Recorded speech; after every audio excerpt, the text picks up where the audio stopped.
بسم اللہ الرحمن الرحیم۔ السلام علیکم ناظرین، کیا آپ جانتے ہیں کہ ہم اس دور میں جی رہے ہیں جہاں فتنے ہمارے گھروں تک پہنچ چکے ہیں۔ اللہ کے نبی صلی اللہ علیہ وآلہ وسلم نے صدیوں پہلے ان باتوں کی پیش گوئی کی تھی جو آج سچ ثابت ہو رہی ہیں۔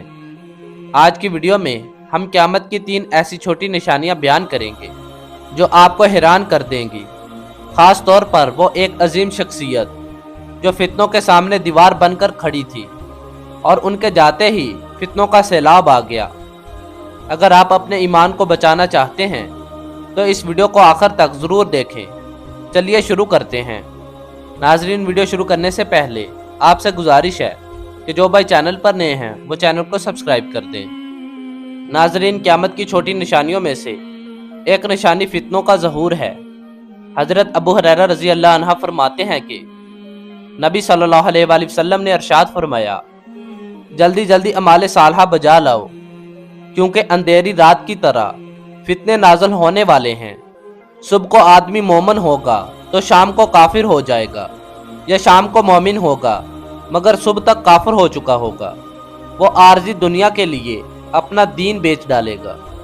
حضرت ام سلمہ رضی اللہ عنہ فرماتی ہیں کہ ایک رات رسول کریم صلی اللہ علیہ وآلہ وسلم گھبرا کر اٹھے اور فرمایا، سبحان اللہ، کس قدر خزانے اور فتنے اللہ کی طرف سے نازل کیے گئے ہیں۔ ہجرے والیوں یعنی ازدواج رسول کو کون اٹھائے گا تاکہ وہ نماز پڑھیں؟ کتنی ہی عورتیں ہیں جو دنیا میں لباس پہنے ہوں گی مگر آخرت میں ننگی ہوں گی۔ حضرت ابو ہریرہ رضی اللہ عنہ سے مروی ہے کہ اللہ کے رسول صلی اللہ علیہ وآلہ وسلم نے فرمایا، علامت قیامت یہ ہیں، زمانہ قریب آ جائے گا، مال بکثرت ہوگا، فتنے ظاہر ہوں گے، حرج بکثرت ہوگا۔ صحابہ نے پوچھا، یا رسول اللہ صلی اللہ علیہ وآلہ وسلم، حرج کیا ہے؟ فرمایا، قتل۔ حضرت اسامہ رضی اللہ عنہ فرماتے ہیں کہ نبی صلی اللہ علیہ وآلہ وسلم مدینے کی کسی اونچے مکان پر چڑھے، پھر فرمایا، کیا تم بھی دیکھ رہے ہو جو میں دیکھ رہا ہوں؟ صحابہ رضی اللہ عنہم نے کہا، نہیں اللہ کے رسول۔ تو آپ صلی اللہ علیہ وآلہ وسلم نے فرمایا، بلا شبہ میں بارش کے قطروں کی طرح تمہارے گھروں کے درمیان فتنے گرتے ہوئے دیکھ رہا ہوں۔ تو ناظرین، یہ جو نشانی میں نے بیان کی ہے اس کے فوائد و نتائج کیا ہیں؟ پہلا، قیامت کی نشانی یہ ہے کہ فتنے بڑھ جائیں گے۔ لفظ فتنہ امتحان و آزمائش اور ناپسندیدہ چیزوں پر استعمال کیا جاتا ہے، مثلا گناہ، کفر، قتل، کشت و خون وغیرہ۔ دوسرا فائدہ اور نتائج، دور نبوی صلی اللہ علیہ وآلہ وسلم سے اس کا ظہور ہو چکا ہے جو بکثرت بڑھتا ہی جا رہا ہے۔ تیسرا فائدہ اور نتائج، فتنہ فی الواقعہ غیر محسوس چیز ہے مگر اللہ تعالیٰ نے اپنے قدرت کاملہ سے نبی صلی اللہ علیہ وآلہ وسلم کو اس کا وجود دکھلا دیا۔ چوتھا فائدہ اور نتائج، فتنوں کے ظہور پر نبی کریم صلی اللہ علیہ وآلہ وسلم نے جزوی پیش گوئیاں بھی فرمائی ہیں۔ تو ناظرین، اب ہم جانتے ہیں قیامت کی دوسری نشانی کے بارے میں کہ وہ کون سی شخصیت تھی کہ جو فتنوں کے درمیان رکاوٹ تھے۔ حضرت حذیفہ رضی اللہ عنہ سے مروی ہے کہ عمر بن خطاب رضی اللہ عنہ نے پوچھا کہ فتنوں کے بارے میں اللہ کے رسول صلی اللہ علیہ وآلہ وسلم کے فرامین کس سے ازبر ہیں؟ حضرت حذیفہ رضی اللہ عنہ نے جواب دیا کہ مجھے وہ من و ان یاد ہیں۔ عمر رضی اللہ عنہ نے کہا، پیش کرو، تم واقع جرت مند ہو۔ کہا کہ اللہ کے رسول صلی اللہ علیہ وآلہ وسلم نے فرمایا، آدمی کے اہل و عیال اور مال و دولت اس کے لیے فتنہ ہے جو اسے نماز، زکوٰۃ، امر بالمعروف اور نہی عن المنکر جیسے اعمال سے مانے ہے۔ عمر رضی اللہ عنہ نے کہا، میں اس فتنے کے بارے میں نہیں پوچھتا، میں تو اس فتنے کے بارے میں پوچھتا ہوں جو سمندر کی موجوں کی طرح اڑتا چلا آئے گا۔ حذیفہ رضی اللہ عنہ نے کہا، امیر المومنین، آپ کو تو اس فتنے سے پریشان نہیں ہونا چاہیے، کیونکہ آپ کے اور اس فتنے کے درمیان ایک بند دروازہ یعنی رکاوٹ ہے۔ عمر بن خطاب رضی اللہ عنہ نے کہا، وہ دروازہ کھولا جائے گا یا توڑا جائے گا؟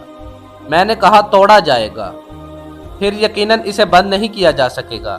میں نے کہا، جی ہاں۔ ہم نے حذیفہ رضی اللہ عنہ سے پوچھا، کیا عمر رضی اللہ عنہ اس دروازے کے متعلق جانتے تھے؟ فرمایا، ہاں، جس طرح مجھے یقین ہے کہ کل سے پہلے رات آئے گی، کیونکہ انہوں نے ایسی بات بیان کی تھی جو بے بنیاد نہیں تھی۔ ہمیں ان سے یہ پوچھنے میں ڈر لگا کہ وہ دروازہ کون ہے، چنانچہ ہم نے مسروق تابعی سے کہا کہ وہ پوچھیں۔ جب انہوں نے پوچھا کہ وہ دروازہ کون تھا تو انہوں نے جواب دیا وہ دروازہ عمر رضی اللہ عنہ تھے۔ تو ناظرین، اس نشانی کے فوائد و نتائج جانتے ہیں۔ سب سے پہلا، حضرت عمر رضی اللہ عنہ فی الواقع فتنوں کے درمیان مضبوط رکاوٹ تھے۔ دوسرا، دروازے سے مراد حضرت عمر رضی اللہ عنہ تھے۔ تیسرا، دروازے کا توڑا جانا آپ کی شہادت کی طرف اشارہ تھا۔ چوتھا، خود عمر رضی اللہ عنہ بھی مقصود حدیث جانتے تھے۔ پانچواں، فتنوں سے مراد کشت و خون اور قتل و غارت گیری ہے، جو حضرت عمر بن خطاب رضی اللہ عنہ کی شہادت کے بعد شروع ہوئے اور آج تک جانبر نہ ہو سکے، بلکہ یہ قیامت تک بڑھتے ہی چلے جائیں گے۔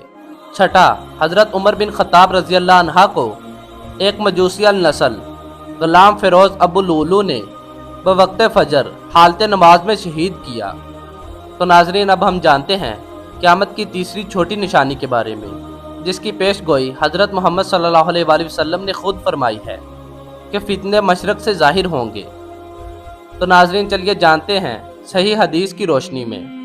حضرت عبداللہ بن عمر رضی اللہ عنہما فرماتے ہیں کہ میں نے رسول اللہ صلی اللہ علیہ وآلہ وسلم کو دیکھا کہ آپ مشرق کی طرف اشارہ کر کے فرما رہے تھے، فتنہ اسی طرف سے نکلے گا، یہاں سے شیطان کا سینگ نکلے گا۔ اور آپ صلی اللہ علیہ وآلہ وسلم نے 3 مرتبہ یہ بات دہرائی۔ حضرت عبداللہ بن عمر رضی اللہ عنہما فرماتے ہیں کہ ایک دن اللہ کے رسول صلی اللہ علیہ وآلہ وسلم نے دعا کی، یا اللہ ہمارے لیے ملک شام میں برکت نازل فرما، الہی ہمارے لیے ملک یمن میں برکت نازل فرما۔ لوگوں نے کہا، اللہ کے رسول اور ہمارے نجد عراق کے لیے بھی۔ آپ صلی اللہ علیہ وآلہ وسلم نے فرمایا، اے اللہ ہمارے شام میں ہمارے لیے برکت فرما، اے اللہ ہمارے لیے یمن میں برکت فرما۔ لوگوں نے کہا، اے اللہ کے رسول صلی اللہ علیہ وآلہ وسلم ہمارے نجد عراق کے لیے بھی دعا کریں۔ راوی نے کہا، میرا خیال ہے کہ آپ صلی اللہ علیہ وآلہ وسلم نے تیسری بار فرمایا، وہاں زلزلے اور فتنے ہوں گے اور وہیں سے شیطان کا سینگ نکلے گا۔ ایک اور حدیث جانتے ہیں۔ حضرت عبداللہ بن عباس رضی اللہ عنہ سے مروی ہے کہ اللہ کے رسول صلی اللہ علیہ وآلہ وسلم نے دعا مانگی، یا اللہ ہمارے سا اور مد میں برکت فرما، الہی ہمارے یمن و شام میں برکت فرما۔ لوگوں میں سے ایک آدمی نے کہا، اے اللہ کے نبی ہمارے عراق کے لیے بھی دعا کریں۔ آپ صلی اللہ علیہ وآلہ وسلم نے فرمایا، وہاں سے شیطان کا سینگ نمودار ہوگا اور فتنے ابلیس کے، بلا شبہ جور و جفا مشرق میں ہے۔ ایک اور حدیث جانتے ہیں۔ حضرت عبداللہ بن عمر رضی اللہ عنہما فرماتے ہیں کہ میں نے دیکھا کہ اللہ کے رسول صلی اللہ علیہ وآلہ وسلم عراق کی طرف اشارہ کر کے فرماتے ہیں، خبردار بے شک فتنہ یہاں سے نمودار ہوگا، خبردار بلا شبہ فتنہ یہاں سے ظاہر ہوگا۔ آپ نے 3 مرتبہ یہ بات دہرائی، یہاں سے شیطان کا سینگ نکلے گا۔ حضرت ابو ہریرہ رضی اللہ عنہ فرماتے ہیں کہ اللہ کے رسول صلی اللہ علیہ وآلہ وسلم نے ارشاد فرمایا، کفر کا سر چشمہ مشرق ہے۔ تو ناظرین، اب ہم جانتے ہیں اس نشانی کے فوائد و نتائج۔ پہلا، مشرق سے فتنوں کا ظہور قیامت کی ایک نشانی ہے۔ دوسرا، مدینے کے مشرق میں کئی ایک علاقے شامل ہیں، مگر آپ صلی اللہ علیہ وآلہ وسلم نے عراق کہہ کر فتنوں کے مرکز کی تعین و تحدید کر دی ہے۔ تیسرا، بعض روایات میں فتنوں کا مرکز نجد قرار دیا گیا ہے اور ہر سطح مرتفع اور بلند زمین کو نجد کہتے ہیں۔ عرب میں تقریباً 10 نجد ہیں، مگر آپ صلی اللہ علیہ وآلہ وسلم نے عراق کہہ کر نجد کی تعین کر دی ہے، لہٰذا فتنوں کی سرزمین نجد عراق ہے، نجد یمن یا کوئی اور نجد نہیں۔ چوتھا نتائج، تاریخ گواہ ہے کہ تمام فتنے عراق سے پھوٹتے رہے ہیں، مثلاً خوارج، شیعہ، رافضی، باطنی، جہمیہ، قدریہ، تعزیلہ، معتزلہ اور تمام گمراہ فرقے یہیں کی پیداوار ہیں۔ جمل اور صفین کی خون ریز جنگیں بھی اسی سرزمین پر ہوئیں۔ پانچواں فائدہ اور نتائج، 12 صدیوں تک تمام اہل اسلام کا متفقہ فیصلہ یہی رہا کہ نجد کرنے شیطان سے مراد عراق ہی کا علاقہ ہے، لیکن 12ویں صدی کے بعد اہل بدعت نے احادیث مذکورہ کا مفہوم بگاڑ کر انہیں محمد بن عبد الوہاب جیسے عظیم مصلح پر چسپاں کرنا شروع کر دیا۔ حالانکہ شیخ مذکور کا تعلق نجد عراق سے نہیں بلکہ نجد یمن سے ہے، جس کے لیے نبی کریم صلی اللہ علیہ وآلہ وسلم نے برکت کی دعا فرمائی ہے۔ سالم بن عبداللہ بن عمر رضی اللہ عنہ کا فیصلہ: اے عراق کے رہنے والو، تم چھوٹے چھوٹے مسائل کس قدر دریافت کرتے ہو اور کبائر کا ارتکاب کرتے ہو۔ میں نے اپنے والد عبداللہ رضی اللہ عنہ سے اور انہوں نے اللہ کے رسول صلی اللہ علیہ وآلہ وسلم سے سنا، بے شک فتنہ یہاں سے ظاہر ہوگا، اور اپنے ہاتھ سے مشرق کی طرف اشارہ کیا کہ یہاں سے شیطان کا سینگ نکلے گا۔ تو دوستو، یہ نشانیاں اس بات کا ثبوت ہیں کہ قیامت بہت قریب ہے۔ ہم خوش نصیب ہیں کہ ہمارے پیارے نبی صلی اللہ علیہ وآلہ وسلم نے ہمیں پہلے ہی ہوشیار کر دیا تھا۔ اب فیصلہ ہمارا ہے کہ ہم اپنے ایمان کی حفاظت کیسے کرتے ہیں۔ اگر ویڈیو اچھی لگی ہو تو اسے لائک کریں اور اپنے دوستوں کے ساتھ شیئر ضرور کریں تاکہ سب کا ایمان تازہ ہو۔ اگلی ویڈیو دیکھنے کے لیے میرے چینل کو سبسکرائب کر دیں اور بیل آئیکن کو پریس کر دیں۔ انشاءاللہ اگلی ویڈیو میں ہم اس سے آگے والی نشانیوں کے بارے میں تفصیل سے بات کریں گے، اور کمنٹ میں سبحان اللہ لکھنا مت بھولیے گا۔ جزاک اللہ۔ ملتے ہیں اگلی ویڈیو میں، تب تک کے لیے اللہ حافظ۔ دعاؤں میں یاد کیجیے گا اور اگلی ویڈیو کا انتظار کیجیے گا۔